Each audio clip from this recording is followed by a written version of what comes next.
How to cancel your Spotify subscription. If you wish to cancel your subscription on Spotify, it is fairly simple to do so.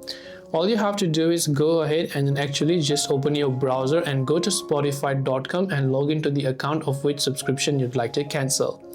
And once you've made sure of that, tap on the gear icon located at the top right hand side of the screen. Then there you'll find the option called View Account from the very top. So you just want to tap on this View Account button. When you select the View Account button, you'll be able to see all the sorts of interface. If you have got membership, you'll find this option called Manage Your Subscription. Tap on it. And if you have got premium plan, you'll find the option to join the free version. I'm currently on the free version, so it's asking me to join premium. But if in your case you have got a premium plan, you'll find the option to basically cancel your premium plan by tapping on this little button over here. That way you'll be able to cancel your Spotify premium subscription. Hope this video helped you. If you have any questions, feel free to leave them down. Thanks for watching and see you in the next video.